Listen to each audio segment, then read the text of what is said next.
สวัสดีครับครับกราบสวัสดีพ่อแม่พี่น้องทุกผู้ทุกคนครับวันนี้อยู่ทงนาแม่อยู่ทงนาเขาสิไปเฮ็ดหยังว่าสิพาเป็นการตึกเบ็ดกบใส่เบ็ดบ่แม่นตึกเบ็ดใส่เบ็ดว่ะใส่เบ็ดกบอยู่ลาวอันอยู่บ้านน้องบ่เคยใส่แม่ก็เลยว่าเห็นอยู่ภาคเหนือเขาก็ใส่คือกันอยู่ลาวแต่ว่าภาคเหนือบ่เคยใส่เขาบ่เคยใส่หรอกก็เลยว่าแบบเห็นหลายคนอยู่คอมเมนต์แบบคนไทยแหละเพราะว่าอันไปใส่เบ็ดกบให้เบิ่งแน่เจอกับบัวโอ้โหใส่จังได๋ว่าเบ็ดกบอยู่บ้านบ่เคยใส่ดิแต่ว่านี่มื้อนี้เป็นเทื่อแรกแม่ที่ได้ใส่เบ็ดกบนี่ครับพี่น้องเหงื่อมันอันนี้เขาสิใส่เหงื่อแบบนี้เป็นขี้กระเดือนเหงื่อเบ็ดกบถ้าผู้ใดเคยใส่ก็สิฮู้เนาะแต่ว่ามื้อนี้น้องจอยเพิ่นบ่ได้เคยใส่เป็นเทื่อแรกในชีวิตบ่นี่มันแม่นโอเคไปพี่น้องเขาสิไปสอนวิธี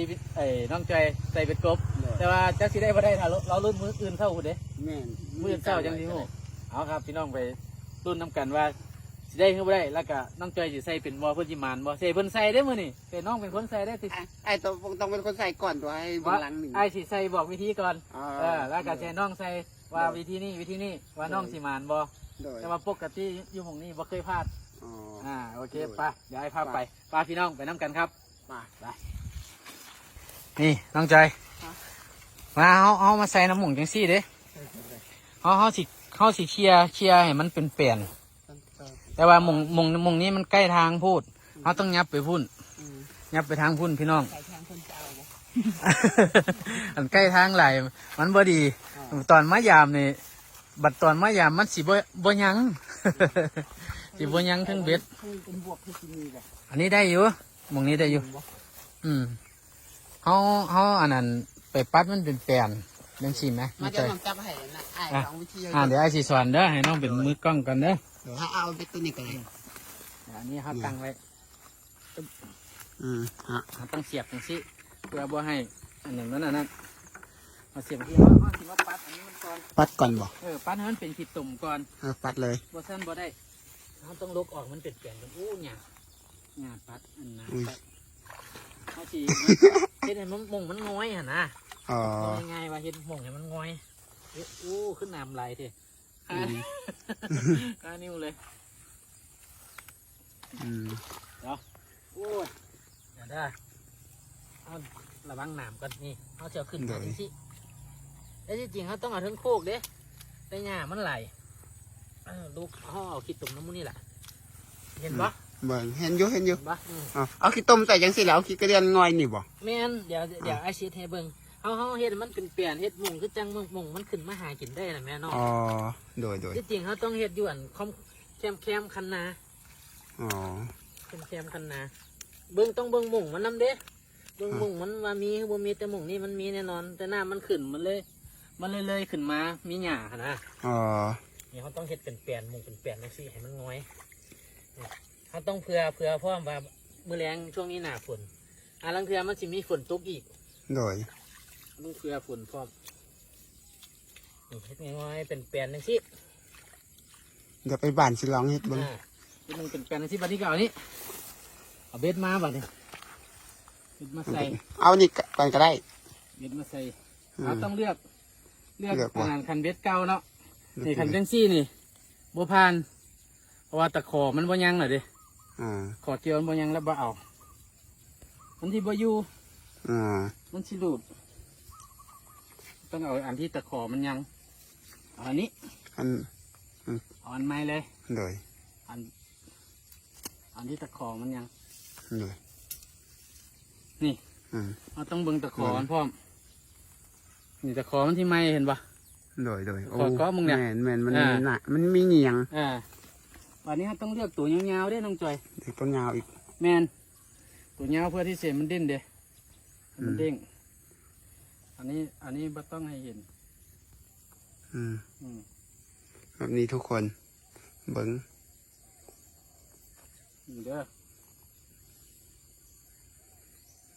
นี่ขอปิดไว้ก่อนเด้อพี่น้องเพราะว่านั่นYouTube มันอาจจะนี่นะเป็นอย่างไรเราขอปิดตัด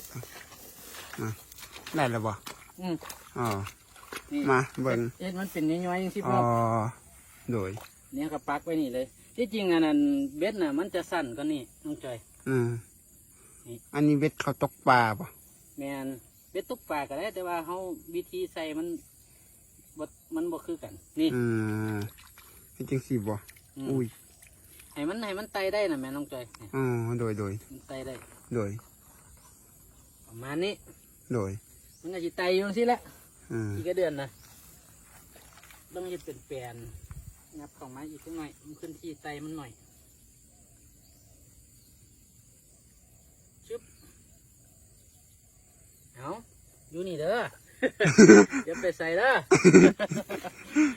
กำมายามไปนะไปจุดต่อไปลองเด้ไอ้เชน้องลองได้บ่มาพี่น้องเดิ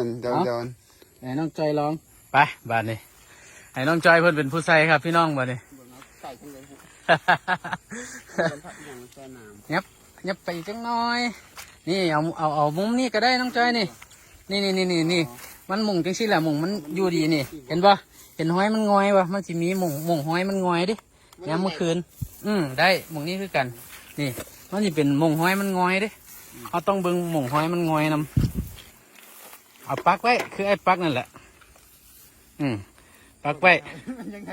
ขันเขานอนลงหาลังเทือเขาอันนั้นพอเห็นเบ็ดมันจะเหี่ยมันจะเสียขันเขาปักไว้มันจะเห็นเอาลองเบิ่งดูนายพานบ้านนี่ นายพานยกดินบ่ยกเอาขี้ดินมาเฮ็ดเอาขี้ตมไม่เฮ็ดไอ้มันเป็นมงเกี้ยงคือจังไอ้พายเฮ็ดนี่ใส่มุมนี้เอาใส่มุมนี้มันเป็นเกี้ยงโอ้ยเล็บมือเขายาวด้วยตอนนี้เต็มเลยเดี๋ยวมือแรงไอ้นั่นให้ตัดมีตะเล็บให้ตัดชืบก่อนที่ดูว่าได้วะเอาขึ้นมาใส่เบื้องเข่าพอเด้อย่าไปลกเอาเข่าพอเด้เอาทางคิดตมขึ้นบ่อทางพักขึ้นบ่อทางหยาขึ้นเอาทางคิดตมขึ้นเอามากองกันมุงนี้น้องแล้วก็รูปกองนี้ก็ได้แล้วก็มาใส่มุงนี้บ่านี่ใส่มุงนี้นั่นแหละรูปบ่านี่รูปคิดตมมันเป็นมืนรูปว่าต้องกดรูป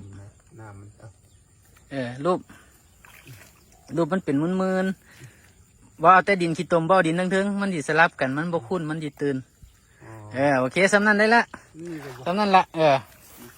บ่านี้เอามาขี้กระเดือนมาใส่มาเกาะบ่านะตัวใหญ่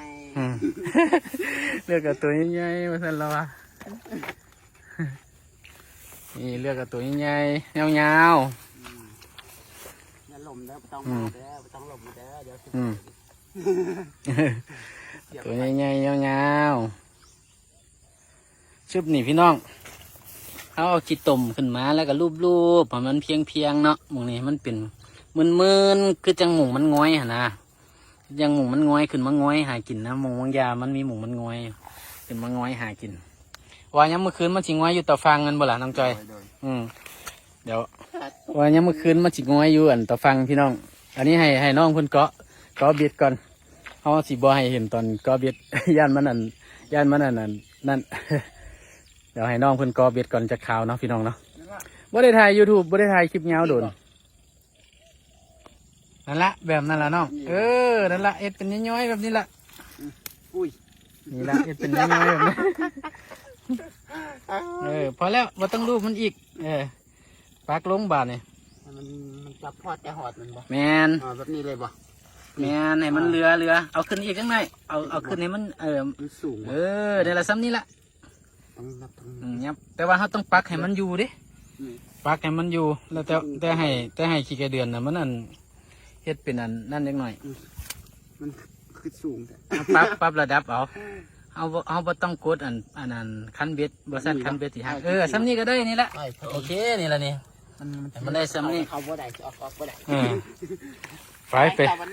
ไปลังต่อไปบ้านนี่มันมีไหลด้วยทุกคนแม่นเบิ่งดูอันนายพานเขาสิหมานบ่พี่น้องไปลังต่อไปบ้านนี่นายพานน้ำหนาไปแล้วอันนั้นตายกัน2 คนก็อยากอันนี้แน่หน่อยไปอันต่อไปนี่อากาศกำลังค่ำค่อยตะเวนตกดินพอดีน้องจอย เขามีน้องไม้ แมน แต่ว่าน้องไม้เขาเอาบอกกินเลยแต่เขาเบิ่งมีสิแต่แค่มองไปเลยจับ แมนมันสูงบ่ล่ะพุ่นน้องพุ่นไปมงพุ่นจิตตมมงพุ่น มันจะแตนเด้อ ดูแตนเด้อ นี่วันนี้แหละพอดี เอาดีๆเด้อ วันนี้แล้ว ชุบนี่โอ้โหเป็นเบิ่งมงเป็ดแล้วตัวนี้นี่ละมงมันนะเอาอีกลองดูเห็ดแบบเก่า ลงไปก่อน เห็ดแบบเก่านี่ โอ้โดนเติบเลยพี่น้องว่าได้ถ่ายคลิปแบบนี้ลง YouTube เนาะอันนั้นถือน้องมาหาก็เลยถือโอกาสถ่าย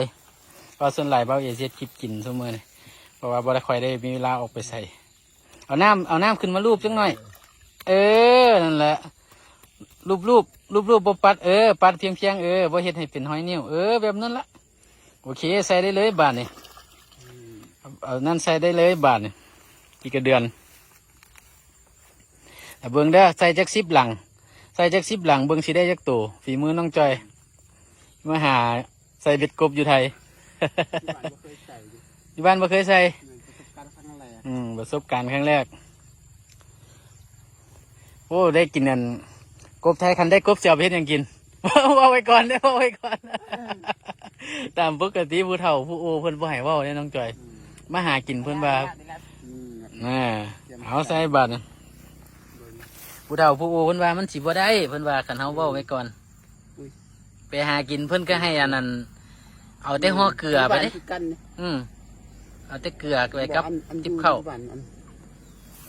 เอาน้ำกินไปพร้อมก็ได้แบบนี้เลยบ่แม่นแบบนั้นแหละโอ้ยนี่แหละมันก็สิโดดกงจงให้มันถึกนี่แหละน้องมันสุดยอดมันก็สิถึกกงจงไปขั้นต่อไปวะเนี่ยอันนี้ไว้นี่ล่ะเอาเตื้อหั่นล่ะไปทางนั้นสิบ่จะอาจับก็ได้แม่นไปครั้งนั้น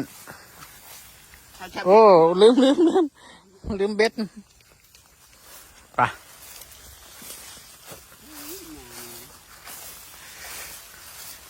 มื่ออื่นเศร้ามายามขันมันเต้นของยงอยู่โดดคุบเลย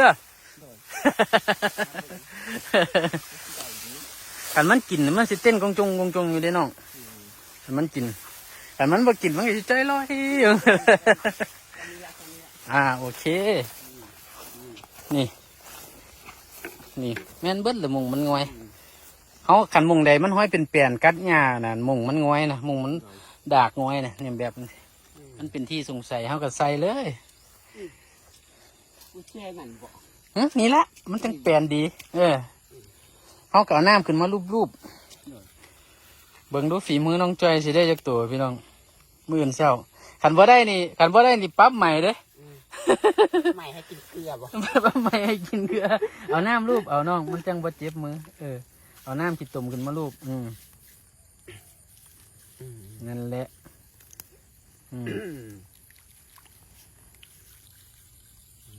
นั่นแหละโอ้ยข้าวเดียวกับเป็นแล้วตัวนี้เรียนรู้ไว้น้องใจดอยเนาะหากินบ่ยากไว้ใจได้หากินบ่ยากไว้ใจได้ซะน้องใจเอาอันนั้นขี้โม่แบบนี้ทำมื้ออื่นเศร้าบ่ได้ปั๊บใหม่เด้อแต่เบิ่งว่าซั่นน้องว่าเพิ่นได้ก็บ่เป็นหยังดอกพากินเกลือก็ได้ตัวกินเกลือก็ได้คันบ่ได้มื้ออื่นเศร้าเฮาปั๊บใหม่เราเลยพี่น้องแล้วว่าคนบนดอยบ่ต้องห่วงเรื่องหากินนี่มานอยู่แล้วบ่แม่นโอเคดอยเขาเป็นคนบนนอกเดี๋ยวถ้าเบิ่งมื้ออื่นเด้อกันบ่ได้บ่เอสังคมสีฟ้าปั๊บใหม่เราเอานางกระติกนางยางดีดหำบ่กันบ่ได้ถ้าเบิ่งกันย่านเจ็บเด้อเนาะย่านดึกดีดหำย่านดึกดีดหำบ่ว่าซั่นนี่พี่น้องเขาก็ใส่ย้อนไปสิ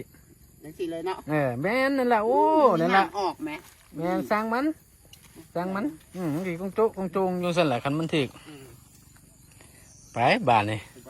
ไปบ้านใหม่กันครบ10 หลังนี่คันบ่ได้จักตัวนี่เฮาต้องปรับใหม่แล้วล่ะนางยางดีทำเลย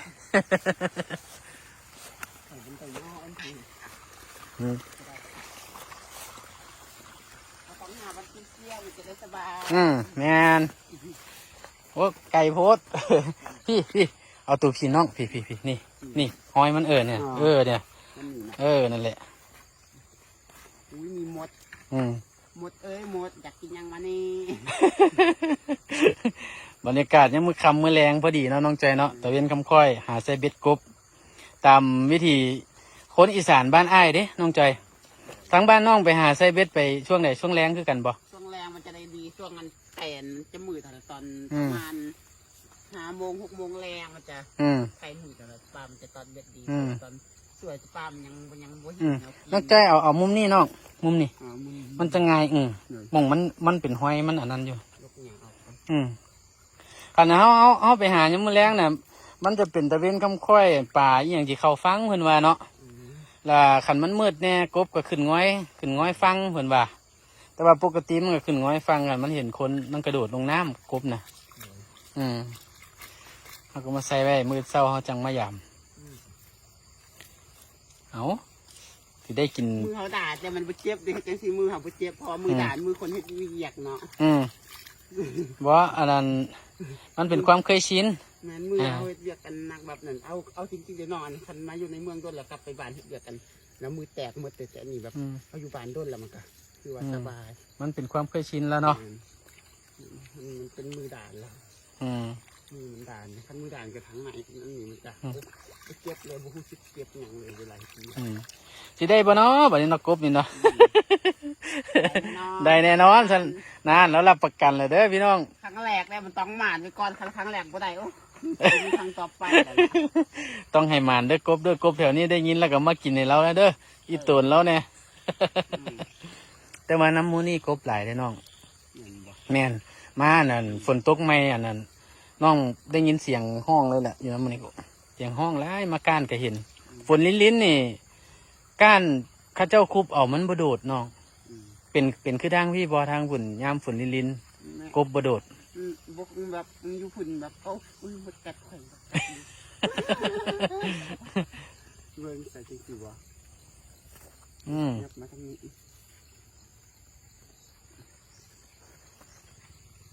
โอ้เก่งเป็นแล้วตัวนี้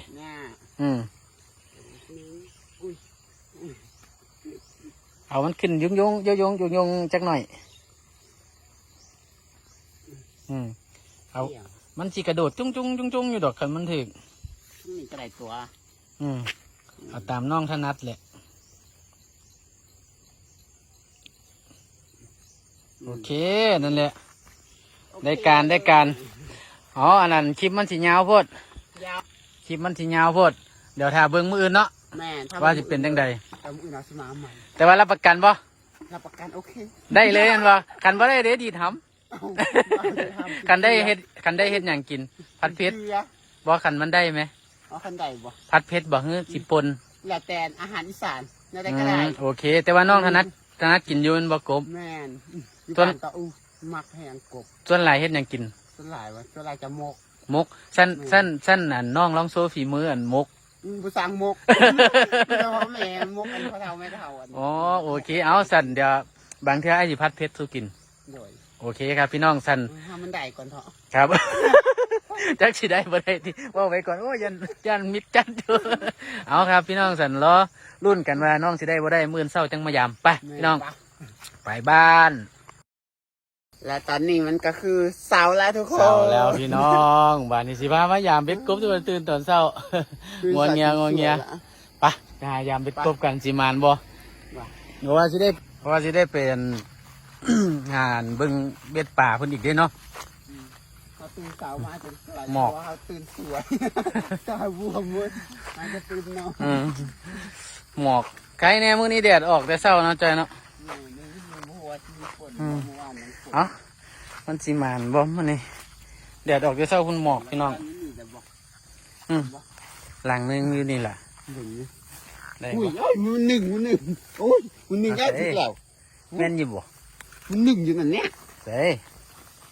โอ้เดี๋ยวจะไปเฝ้าไปใกล้มันสิโดดอย่าเฝ้าไปใกล้มันเถอะนี่พี่น้องโอ้ยนางกดปวดอยู่นี่มันนางกดปวดอยู่นี่โอ้นี่เดี๋ยวอันนั้นนี่พี่น้อง นอนนั่งกดโปดอยู่เอาจังไดบ่นี่ฮู้จักวิธีบ่ค่อยๆเด้อ เห็นคลิปเขาลงอยู่แต่ว่า บ่ เคยตึ๊ดซื่อๆ โอ้ มันก็จะ โอ้หมันโอ้หมัน แต้มหนึ่งหมงนี้ไอ้ายเป็นคนใส่เด้อเนาะ อืม เออไอ้าย แต่ว่าแล้วมันเอาบ่พลาดแน่นอน ไอ้ายได้แต้มหนึ่งแล้วเด้อ โอ้ แต้มหนึ่งแล้วไปแบบไปเบิ่งของน้องหรือบ่นี่สิได้บ่ตัวใหญ่บ่น้องเบิ่งดู ง่าย โอ้พอดีพี่น้อง พอดี พอดีพัดเพชรพอดีปนโอ้สุดยอด ไม่ได้กินเกลือเลยเนาะ ไม่ได้กินเกลือเลยเนาะนั่นเกือบแม่นได้เอาไม่ดีทำจ้อยเนาะขันว่าได้เนี่ยว่าได้เอาฮอดถุงมาเสียวเมื่อแบบเป็นเบ็ดเลยพี่น้อง ตัวนี้เป็นยังไงโอ้ตัวนี้จ้อยลอย เกลือไอ้เออ ระวังมือไม้ถือให้น้องไปปลดอย่างนั้นกันตัวนี้จ้อยลอยตัวนี้จ้อยลอย อุ้ยบ่ได้เกลือ ตัวนี้น้องใส่ด้วยนี่ แรงอย่าง อย่างแรกยามัน อย่างแรกยามัน เดี๋ยวรุ่นต่อพี่น้องนี่พี่น้องโอ้ตัวเป็นไงดังแรกยามันเอาไปรุ่นต่อสนองว่ะไปสันหามันได้เนาะต้องใจว่าหลังแรกยามันไปรุ่นต่อ เดี๋ยวพี่น้องโอ้มันมื่อนี่ไปเบิ่งดูน้องใจว่าได้ก็ได้กินขันว่าได้ก็ได้กินเกลือ แต่ว่าได้แล้วแต้มหนึ่งแล้วพี่น้องได้แต้มหนึ่งเลยดิน้องจอยพัดเพชรบอกพัดเพชรนึกปน แล้วแต่เลยเพราะว่าเป็นอาหารอีสาน เอาอาหารอีสานเนาะเอาตามวิถีอีสานเลยเนาะ เดี๋ยวอยู่บ้านแบบได้มาก็มีแต่พ่อแม่แต่งให้กินครับ โอเคได้เลยเดี๋ยวได้จัดการให้โอ้หุ่นเดี๋ยวฟ้าไปใกล้มันเด้อหุ่นพี่น้องโอ้ของน้องจอยกับหมานหุ่นนั่งโกรธโปรดอยู่หุ่นโอ้ของน้องจอยกับหมานว่ะโอ้อย่าฟ้าไปโอ้นั่งโกรธโปรดอยู่พี่น้องโอ้หุ่นโดดหุ่นโอ้ตัวนี้มันแห้งตัวใหญ่อะ ลึกบ่ล่ะ เดี๋ยวโอ้หุ่นอ่ะพี่น้องขี่กระเดือนก็ยังคาปากอยู่โอ้เต้นดงเลยมันสิลุดเอ้าปดขึ้นปะบ่ลุดดอกว่ามันกินคักปะนั่นมันครบคักปะนั่นฮะโอ้ได้แต้มหนึ่งแล้วเด้อนี่ได้แต้มหนึ่งแล้วน้องจอยก็ได้แต้มหนึ่งตามกันโอ้ดีใจวะดีใจยังไงเทือแรกเนาะใส่กบเนาะ มันสิลึกบ่ บลุดมันแข็งหรือยังมันกินคักปะนั่นพูดอ่ะโอ้แต่ว่าเบิ่งทรงไก่เกือบอยู่ดิ ใส่ เกือบอยู่ดิมันบ่เข้าปากนี่ไป ต่อไป เฝ้าไปยังไงมันรุดมันสิยาก เสียดายกอดกันงำๆเลยสองตัวกอดกันเลยพี่น้องกอดกันงำๆเลยพี่